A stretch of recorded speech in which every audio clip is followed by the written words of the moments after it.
As mentioned on the start of the call, I will do my best to moderate. There is some work going on in my house today, so it may get clunky around here.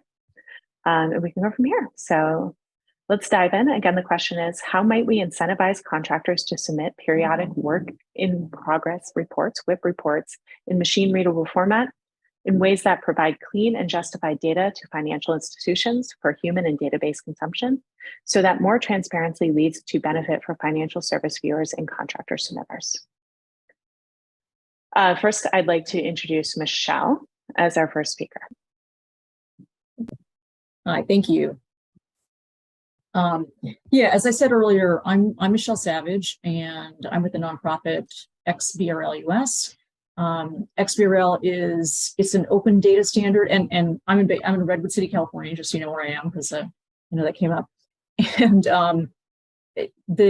the xBRL standard is an open source, non-proprietary data standard that is used extensively around the world. About 200 different implementations. Here in the US, it's used by public companies, by public utilities, by banks, primarily reporting financial statement information, although, as I mentioned, lots of other kinds of information. And about 7 or 8 years ago, some members of the Surety industry came to us and said, hey, you know, we've got a lot of data that we're collecting, a lot of data from work in process reports, from financial statements, that has to be manually rekeyed into our existing financial systems. And that seemed like an opportunity that was obviously ripe for automation. And I know that NASBP has been kind of leading charge on this, and CFMAa as well, the Surety Fidelity Association of America, in really focusing on getting greater automation into the industry, because efficiencies will improve costs. They're going to improve timeliness of getting that bonding decision out, and that's really what data standards are all about, is improving that process. So what we've been doing over the past few years is developing a set of data standards that we call a taxonomy for the work in process report. We also created one for the financial statement reports that are submitted by contractors, and then working to kind of push adoption and get sureties able to consume the data in machine readable format, and also get applications ready to create the data in xBRL format. And Crowe was actually, you know, Kristen here was one of the first organizations to kind of step up at the plate and say, hey, we can create this data in xBRL format. And I don't think there's a huge lift on your side, Kristen. Well, actually it probably was. And now we've got a lot of sureties that are able to consume the data in machine readable xBRL format. So right now we have Liberty Mutual. So Greg is on the call. We have Merchants Bonding, Travelers, Zurich Insurance. They're all able to bring data into their systems in fully machine readable format. And our big issue now is that we're looking for more and more companies who are able to create the data in machine readable format. So we have Crowe, and we're thrilled, and they're able to generate this data for a lot of their clients. Plexxis may be able to do so. We also have a project with the Small Business Administration where they're able to bring data in xBRL format in. So that's kind of where we are right now, and we're just looking to kind of push adoption forward on both ends, both the supply and the demand end. Thank you. Let's move on to Greg. Hi.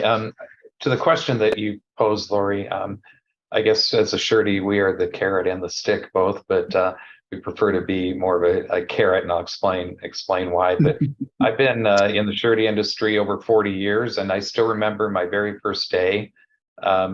It was explained to me that surety underwriting is based on the 3 C's. Those of you in the business know this: character, capacity, and capital. And so as underwriters, we spend a lot of time analyzing financial statements, especially work in process statements. And I'll explain briefly how that connects to each of these 3 C's, if you will. Of course, there's a capital part that we're trying, work in process feeds the overall balance sheet, income statement. And so that's critical. What's the staying power of the company? But capacity, it helps us really know how much work in process there is, again, versus the capacity that we're able to offer. And so the key incentive is the more current we can be and timely the WIP is provided to the surety, then we can really have our finger on the pulse and not overcharge a contractor, if you will, for having more work on hand than they have. So that can help maximize surety capacity. And the character piece really comes into play with the quality of the data. We want to see, of course, that how the projects track to the original estimates.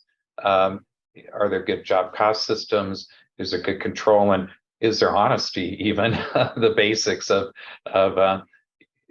delivering a project just as you as our client tell us. Of course, there's a win-win to us internally because our underwriters really don't want to do data entry. And we too would rather have them, by using data standards, import the work in process into our system. And that frees them up to spend more time analyzing the data and actually analyzing the other factors that consist of the underwriting decisions that we make.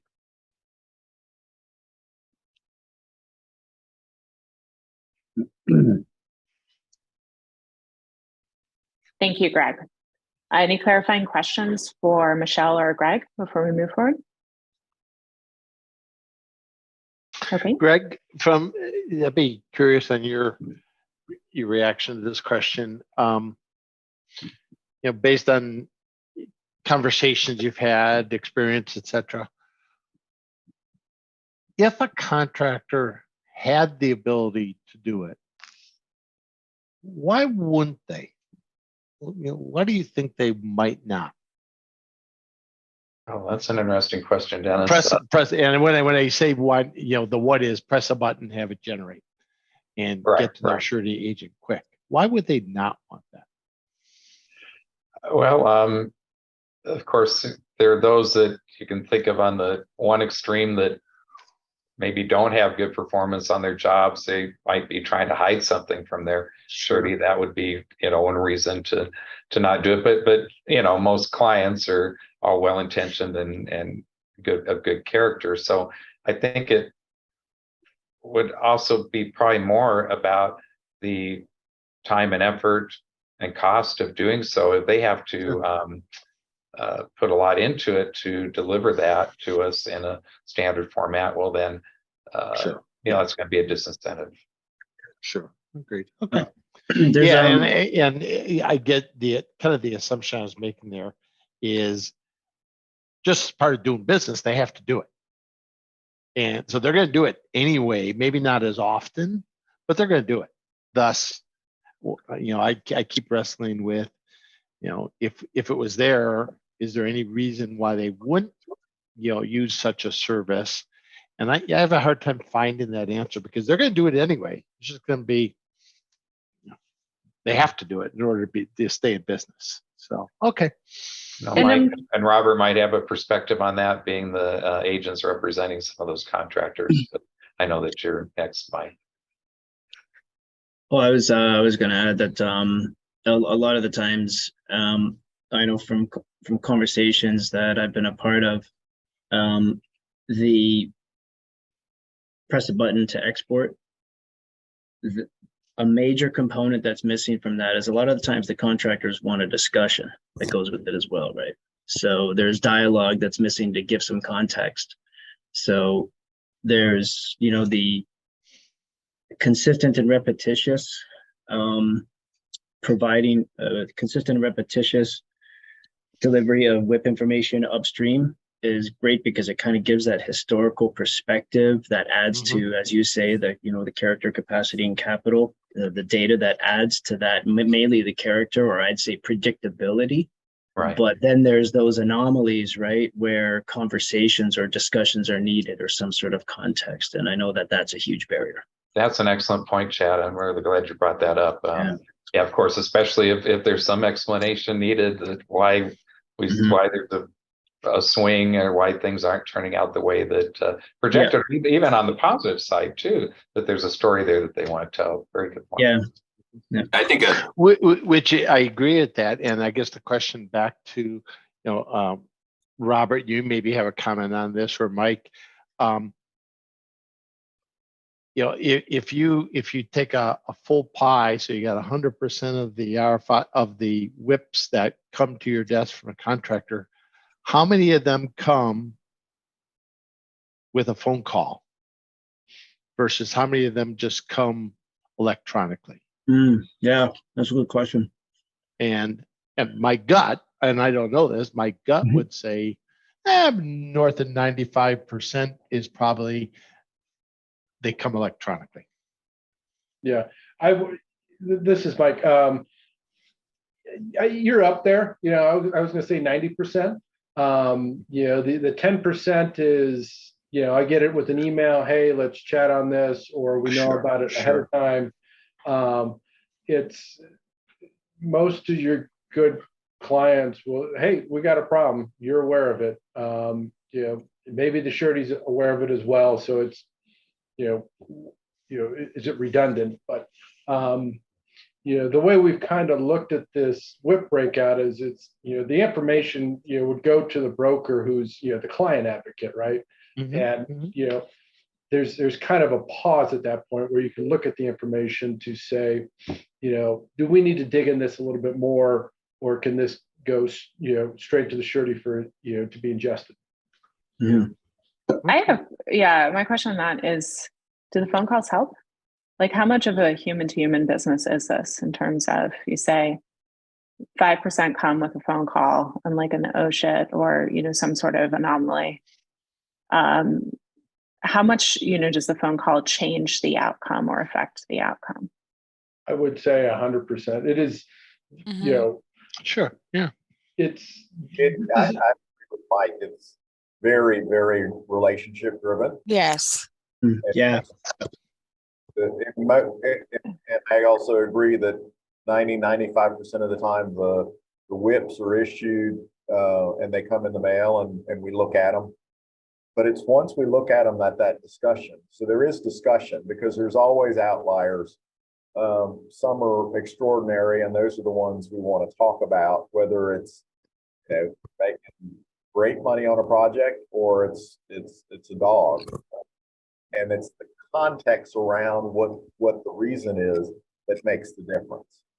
So the WIPs are important, and that's the 80% of the stuff the surety looks at. But the context around the outliers is where the critical difference comes. So it's kind of to bring it around. The WIP's the starting point of the conversation, but we need the WIP to start. Yeah. Okay. Yeah, my experience is I don't think I've ever had a surety relationship that I didn't meet the surety first. And vice versa. They wanted to meet me and I needed to meet them, and in order for that to come together. But it's kind of to speak back to the whys. Why wouldn't people do it? One of the things I found over time, I didn't like doing it. I like to operate my business more, just looking at typical financial statements. But what the WIP did was brought continuity to a year from month to month. So you didn't get these wild swings. You got to see the year as it really was playing out. And from a management side of things, that's hugely helpful to be able to see really how your company is chugging along. On the downside, I think for especially subcontractors is they're incurring a lot of cost on change management in their financial statements. So how they are able to record the earned income per se can radically affect a WIP and there, because you could be overstating expenses for a long time. You might be tracking this in a PM system, but it doesn't hit your financial system. So you just can't push a button. You got to figure out how to get that into the other system in order for you to produce the information out of that accounting system to get it there. So I found I still have to produce my accounting systems that I've used never was able to do that well. So we take the data from there and we recreate it so that's accurate, and that's I think one of the biggest obstacles that still exists today is trying to find a good way to marry those two so that they're tracking together, Yeah, I agree 1,000%. And that was really one of the when I first started working with the xBRL Surety group that I brought to the table, that pressing a button and getting an XML file is not a hard technical thing to do. Yeah. It's getting all the data in one spot, supported by the financials, especially when the data is prepared in different locations. So it's bringing together that siloed data. That's where the work is. So I agree with that 100%. So let me just repeat that back to make sure I understand it. Jim, what you're saying is essentially you may have money going out or change management through change orders being tracked in your PM system that's not quite reflected in the total job cost. And so it essentially looks like your money out is higher than your progress, or is like expended more than the progress. And you may look, is that what you were saying, or were you saying something? Yes, no, exactly. Because you're recording, especially if you're a labor-driven contractor, you're recording those expenses every week. And right. And then, but you may be doing that work for quite some time before you actually record a change order request. And so but it's technically, from a GAAP standpoint, it's earned income, but it's not showing yet. It's a receivable, but it's not yet a receivable in the sense that a contractual change order, where now the payment cycle starts. And so you got that gap taking place. So we've had to create ways in my own company, because it can really goof you up. I mean, my bank, with a WIP, what my bank looks at for a WIP and what my surety looks at for a WIP are even different. A backlog to a surety is they just want to see what projects I have in progress and what's the backlog of those that I'm actually working on now. My bank wants to see what work do I have 2 years out. They want to see that I have the ability to have an ongoing concern. My surety looks at it and says, if this backlog is too big and too far out and I'm recording all that, that's too much risk. That means I have this. They want to see what my risk is at any given time. And so you always have these kind of conflicting communication things that are going on at the same time, I found. But from a GAAP standpoint, from a line of credit standpoint, you can get upside down really quick on a project looking at it if you're doing tons of extra work and can't record a dynamic of that. So you got to play that in the surety. I mean, you could be transparent about it, but it's interesting. Most systems, accounting systems, maybe Plexxis does it, and Sage, I don't know. Awesome. Either one of them, but it's hard to do that. Well, it's also yeah. Go ahead. I'm going to suggest let's listen to a couple more perspectives and then return to this conversation. The key points that I heard during this, which I thought was really interesting, was one, that maybe reporting WIP is an art, not a science, in terms of, like the human nature, and like this is a relationship. And so, there may be some tension in terms of automating this process may take away from what is really actually a relationship-driven business, or at least that fear, whether that's real or perceived. And the second was around, essentially the job progressing ahead of the contractual paperwork, if you will. You can get upside down quickly if we're moving ahead and we're doing a lot of work, but have not processed the change management. That can get us upside down in terms of WIP reporting. So with that, let's introduce a couple more perspectives to the call. Michael, would you like to share your perspective? Yeah. So, I think when we look at xBRL reporting for, WIPs and financials, it's time, speed, money, people, right? It's how do we do this quicker, with less people, with less keying of data. And, that's xBRL provides a lot of that. The sureties can ingest it quicker. The contractors can get it to their bankers quicker. They can do CFMAa benchmark, quicker.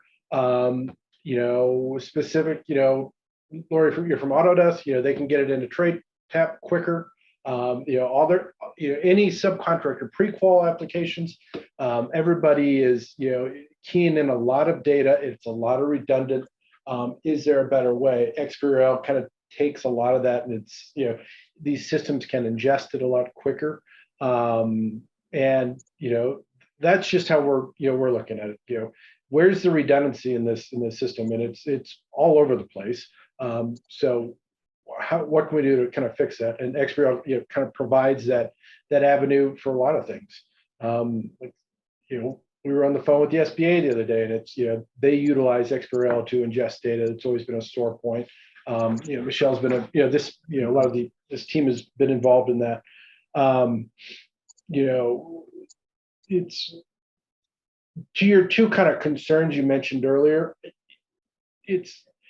They're there, but I think they're highly moderated because you still have to produce a WIP that is correct, right? So it's the ins and outs of change management is recorded somehow. It's this process doesn't change that.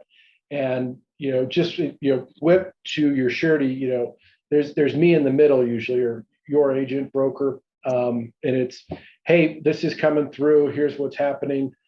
That process doesn't change. It's just the format is now xBRL type, and it can be ingested. So to me, this is just a different formatting type avenue. The processes are very much the same. Once it leaves the contractor, hopefully there's ways just to streamline that.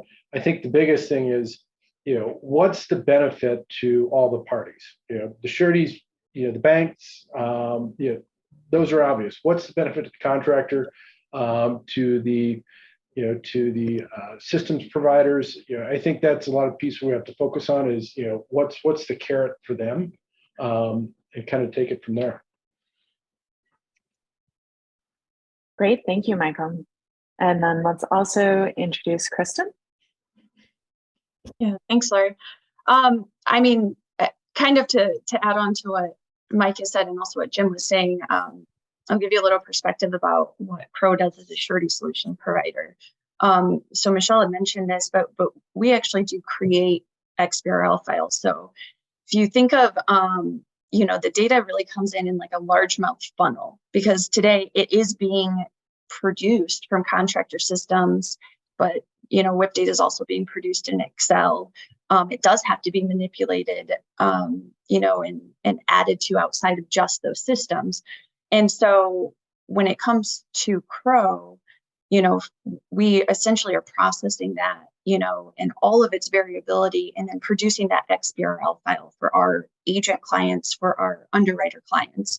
And we've really worked on that sort of back half of the system, of the ecosystem, to be able to standardize by using xBRL and using that file format to then eliminate hand keying for agents and underwriters. And as Mike said, the benefits to surety bond producers, benefits to surety underwriters is really obvious. But they have to, essentially it's a commercial service right now that Crowe provides, right? So they have to pay for that service. So, where we are all coming together now, and I'm really excited to include contractors in this discussion, is there a benefit to standardize further upstream? Or do we need to continue to have this largemouth funnel and expect that variability just is going to exist and it has to exist? And really then, it's going to have to be vendors like Crowe, like others, technology vendors who are on the call, who are at the epicenter of, being able to transform this for the parties that actually need it. And that is, back to mimic what everyone has said, that's the question that we're really posing for ourselves. Is there a benefit to contractors? If the answer is no, we have to allow for that answer to be no. Then let's figure out, a way to provide new value to contractors so we can make that answer yes. Maybe it's if contractors are able to produce xBRL, they're getting, exchange for exchange, and that value. They're getting pure data back. They're getting something back, decisions faster, better terms. I'm not going to speak for the underwriters and say that that's definitely going to happen, but that's, certainly the things we're interested in exploring. Yeah. So it seems like we've had two perspectives that are kind of asking the same question. We talked in the first pause a little bit about like what's making contractors uncomfortable. I would like to pose the question to folks that have a contractor perspective on this call, which is, what are the potential benefits? What might be a benefit? And what comes to mind, of course, immediately to me is like EMR type stuff, right? Where, contractors realize that they could run shadow insurance agencies if they could get better rates because they have a better EMR. I'm wondering if there's corollaries there or other types of benefits that folks see from standardizing WIP reporting. I think there's an obvious benefit right out of the gate for contractors. The more integrated that they are upstream, so the more consistency and repetition that they can establish with data, with transparency and data going upstream, the more volatile the economy gets, the more unpredictable the economy gets. The deeper the relationship that they have with their surety, the more insulation they have against that volatility. So it's just being a high-performing, organized subcontractor, and being able to provide that consistent and repetitious, reliable information upstream. It's a big win when times get tough. That's an obvious one. Yeah. Okay, so what's interesting there is I'm hearing both sides of the same argument. I'm hearing a little bit before about, hey, we don't want to standardize reporting because it breaks the relationship with our surety. And you're saying, oh, no. If you standardize, you actually have a better relationship with the surety. So I'm curious. And I think the one component that's missing is that discussion component, right? Yeah. How do we get that game planning involved in that process? Yeah, I had talked actually within CFMAa when we did our survey concerning this, and I was discussing it with just a lot of people in the construction industry. That was what came back to me the most, is that they would not, some people just said, I will flat out not, unless drug, just push a button and send my financial information to my surety. I know we actually have a quarterly meeting with our surety, most oftentimes, 95% of the time, it's great news. We haven't really, encountered problems, but we really value that relationship that we have. And so we want to meet with them when we share our quarterly results. So, that is definitely a huge piece. And then I think in terms of what else, what might be good and why wouldn't we do it? I wouldn't hesitate to do it so long as we got to have that discussion point, so long as it wasn't like a lot of additional steps. If I was provided with a way to easily do it, personally, I wouldn't have a problem with it. Thank you, Caryl. We're going to move on. Actually, speaking of the survey, I'm going to hand it over to Dennis. I believe you're next.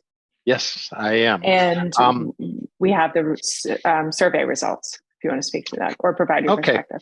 All right. Well, I've got them in front of me. So what we basically did is, like I mentioned earlier, we were working together with the xBRL group, and we went out and did a number of one-on-one research questions with a number of contractors, really about their WIP process. How do they do it today, and what are the steps that they do go through? Where is the data coming from, et cetera, et cetera. And we ended that round of research with some generalities that it appeared that people were doing WIP reports, number one. Number two, a lot of them were being prepared outside of their traditional ERP systems. Number three, the sources of data came from a combination of operations coupled with finance, and that they had to bring that data together to get to a WIP statement. So with that, we put together a survey to challenge those findings to see if indeed they that is what we found. So with that, we were able to put together a survey with the CFMAa, and it went out to their general membership, and we've got about 85 responses back. And I'll recap those, and I'll add some of my own color narrative to them. And if someone I would love for anyone to kind of, if they agree, disagree, please speak to that. This one, pretty straightforward. Everyone produces WIP. Go back one, please. Oops. Sorry, we might have to do a next slide here. So. Yeah, everyone produces one. There wasn't a lot of concern with security. 68% says now we're comfortable sending things electronically. That was a good thing to hear because, if that was 100%, we have other problems to deal with. So I thought, the 99 and the 68 were kind of key things here. Next now.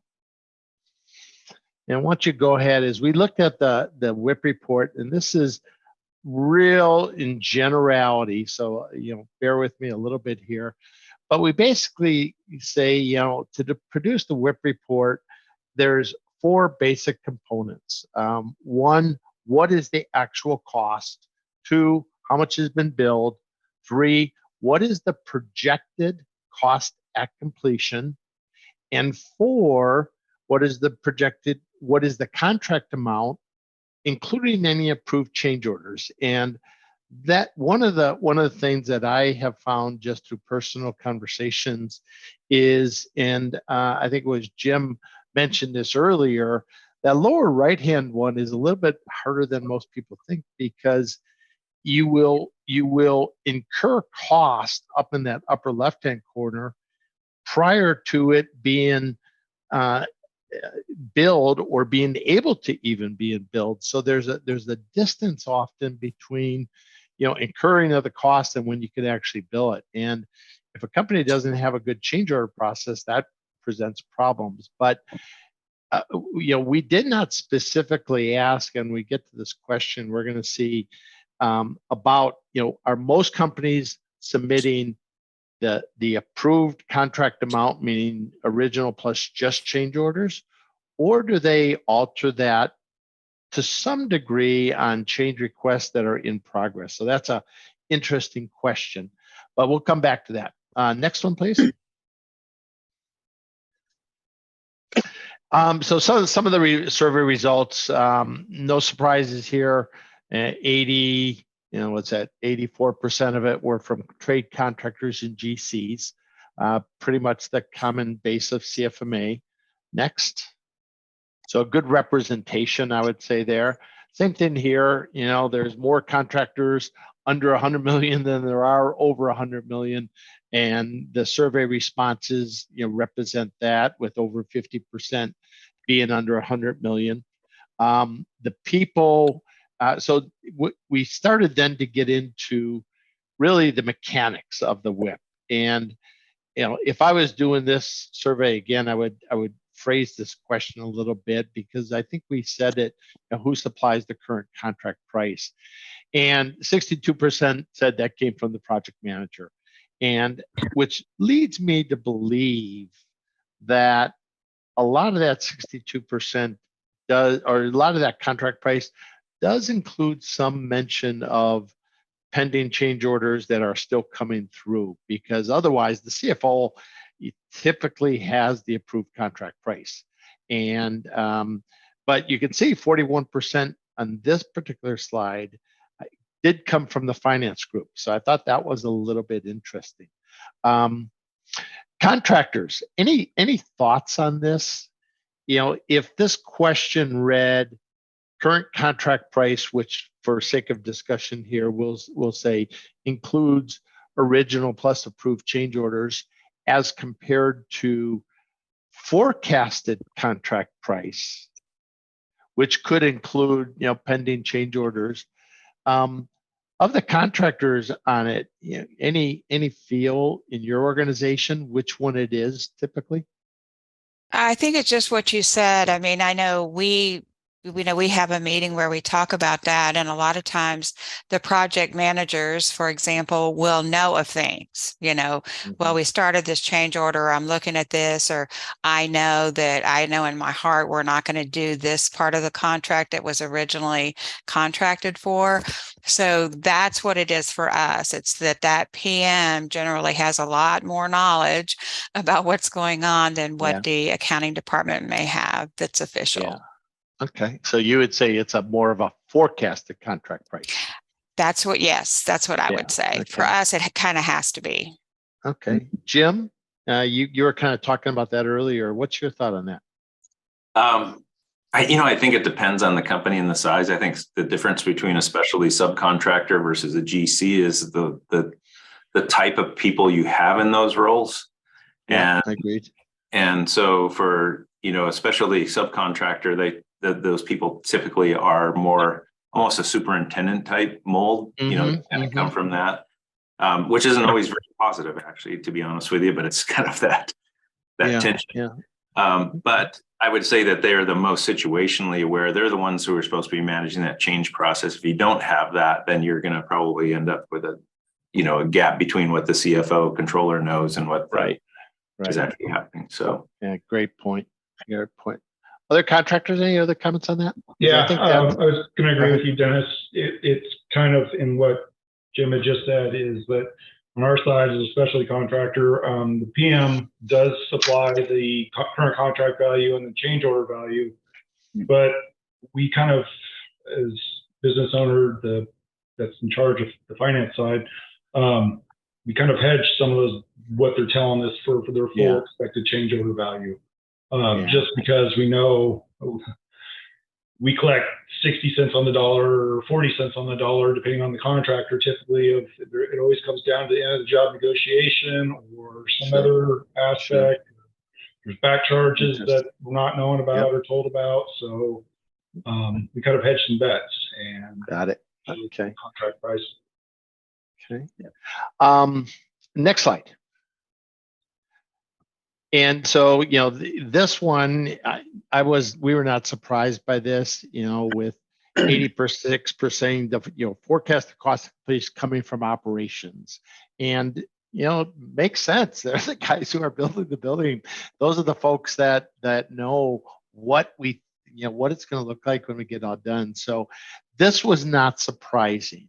But if you think about this slide coupled with the discussion on the first one, what that's saying is the persona related to generating or supplying these numbers for a WIP are non-finance people. They're operational people in most cases.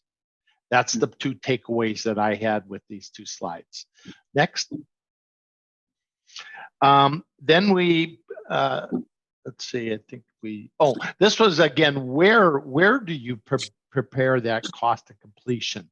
And 45% said Excel, 33% said accounting system. This one threw me, to be honest with you, a little bit, in the sense that, well, if the accounting system has all the has that project management insight into that cost of completion, then why the project manager supplying it? Why just can't we pull it out of the accounting system? And so one of the things I think comes to play here is that some accounting systems do have forecasting capabilities in them. And I always break forecasting into two parts. One part is, for lack of a better word, statistical forecasting. If you have enough data, you can forecast pretty accurately. If you've got daily production numbers, if you got daily percent completes, if you got a variety of very granular detailed data, you can do analytical forecasting that's pretty accurate. But if you don't have that, that's where I think you have to go outside the systems. I think bottom line on this one is over half of the respondents says the numbers were not prepared in the finance system. Next. This one, no surprise, where did you get job to date cost?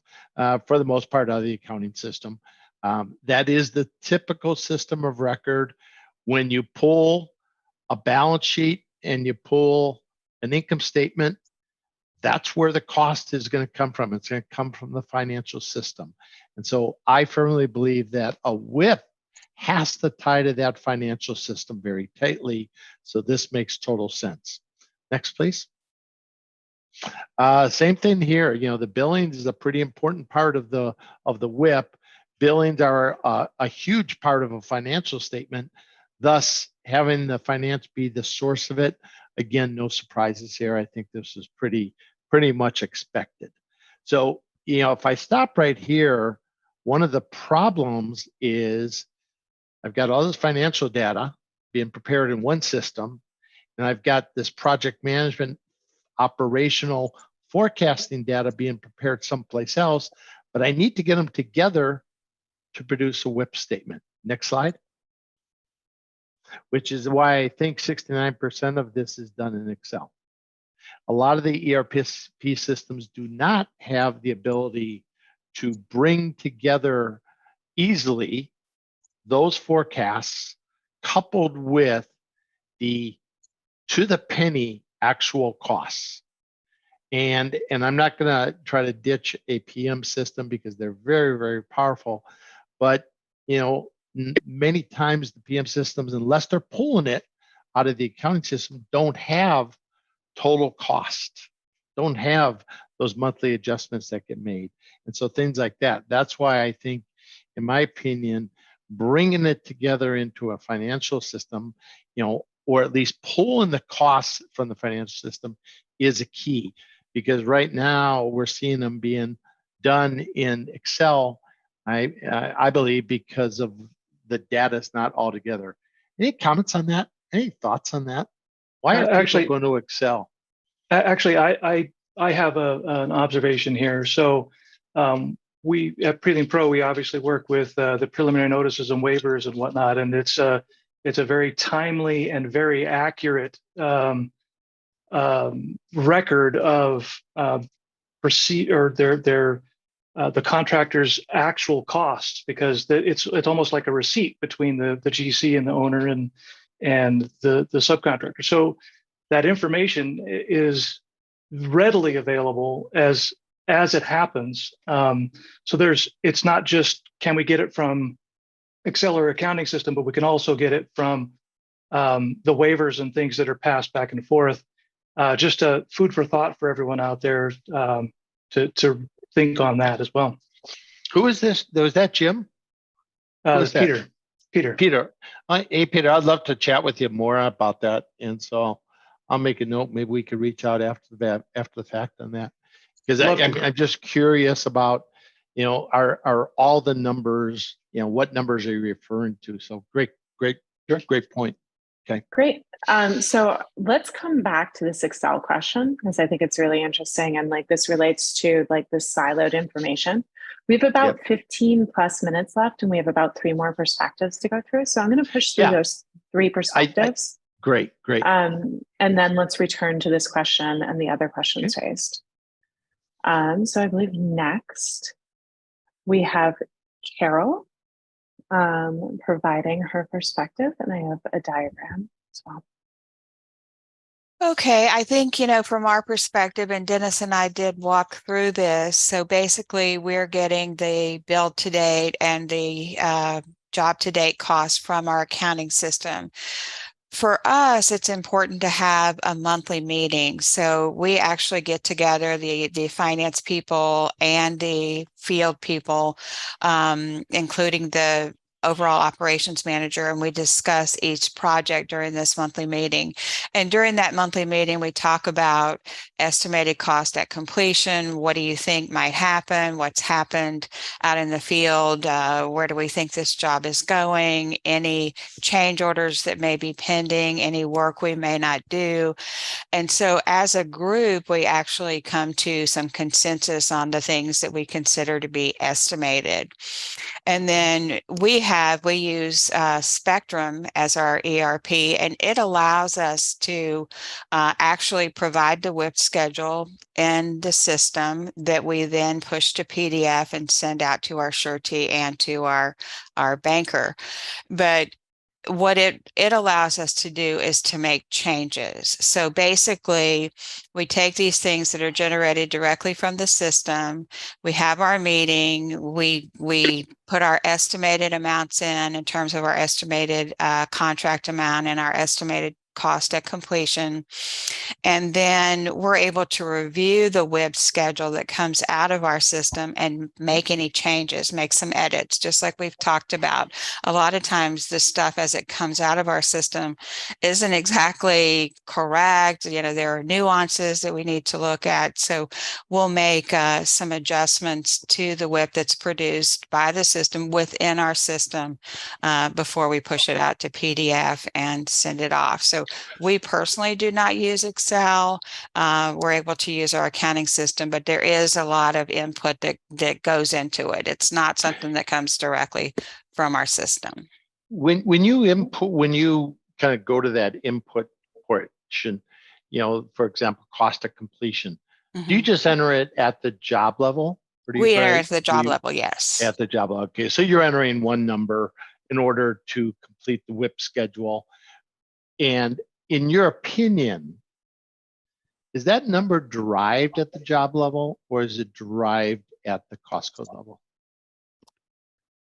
I would say it's generally derived at the cost code level, you know, that it is like, if we look at the total detail of the job, it is derived there, but we can make adjustment at the job level. And that's typically what we do. Yeah, that's okay. Perfect. That's what I assumed. Okay, thanks. Just one question for Caryl. Caryl, you generate the WIP then in PDF. That's the final output. Yes. Are there any other formats that you're able to generate the data? And you can't generate it in Excel if you wanted to. We can. Yeah. Okay, so you can produce it in Excel, in PDF, and is there anything else? XML by any chance, or XML is not, it's not a choice within our system. But basically it's like a CSV. Did you say XML? I did, yeah. Okay, I can look and I can put it in the chat because I know we need to move on, but I can look and just see exactly what it allows for. Okay, because it'd be interesting to talk to, if you're comfortable with that, maybe to talk to your provider. Like if it can be generated in CSV, it might be able to transform that into xBRL from CSV. Yep. Because there's an option for that in the specification. So maybe you and I could chat about that at some point. Okay, sure. Yeah, and one of the nice things, actually, I believe this is a relatively true statement. Most of the construction ERP systems can accommodate that workflow that was just discussed. All the ones that I know of do have a spot to enter that cost at completion number and a forecasted contract amount. I would say it's probably 90% or greater actually have that ability. But a lot of people don't take that step that they do and put it there. Thanks. Okay, let's move on to Shane, and then Chad, you're up last. You might get the closing word depending on when we actually close the session. So Shane, I know, right? I'll try to keep this fast. We're very similar to Caryl pretty much, except we are one of the people that do use Excel.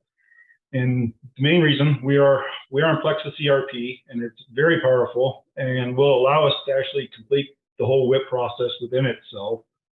But we use WIP as what Dennis had mentioned is for the forecasting, Excel for the forecasting side. All our PMs and everything else provide all the data, and we sit in weekly or monthly meetings just like Caryl does to go through it with all the important parties. But it allows the ownership group to manipulate, slightly hold back, hedge some bets, I guess, or some costs that might be upcoming, such as bonuses or things that the PMs aren't going to be privy to.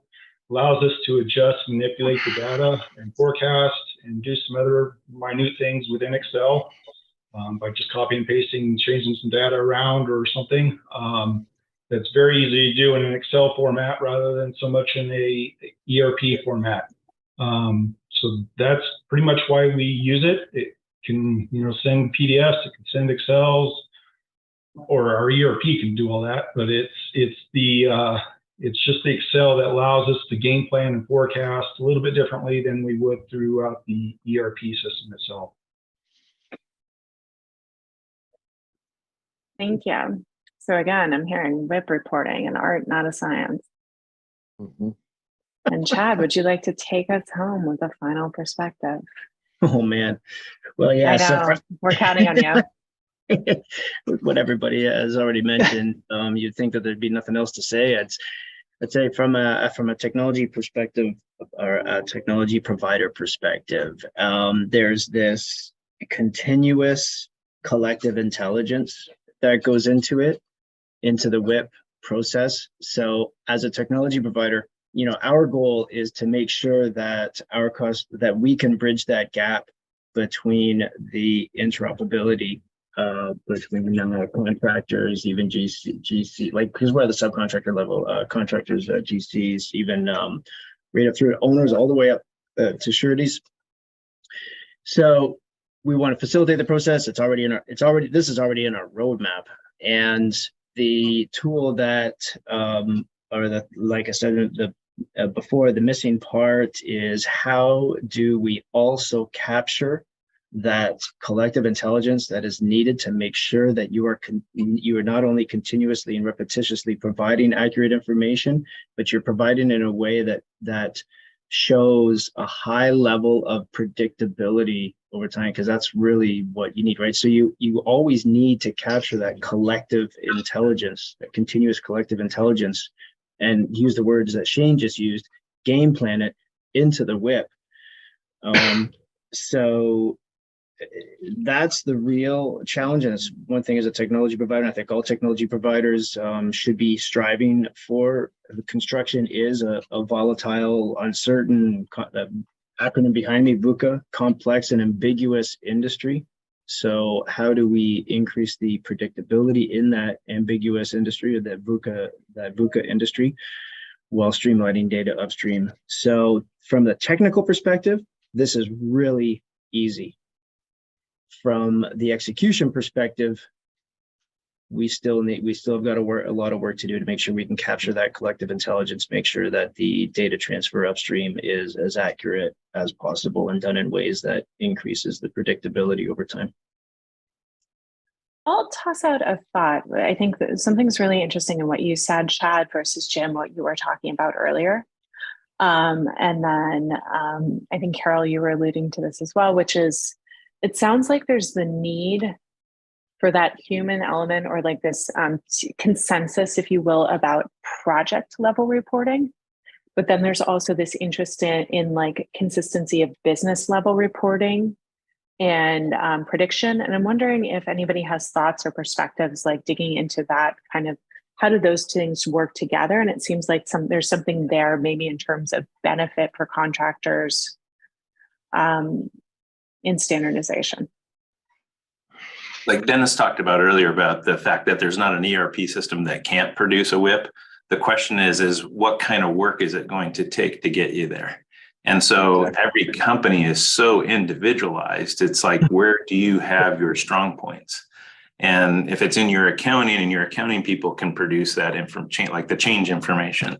If it's not, then it stays over here. And for me, that's where I've seen the difficulty is trying to get it there. Every time I've tried to do it in the accounting, which is where it should be, then I can push a button.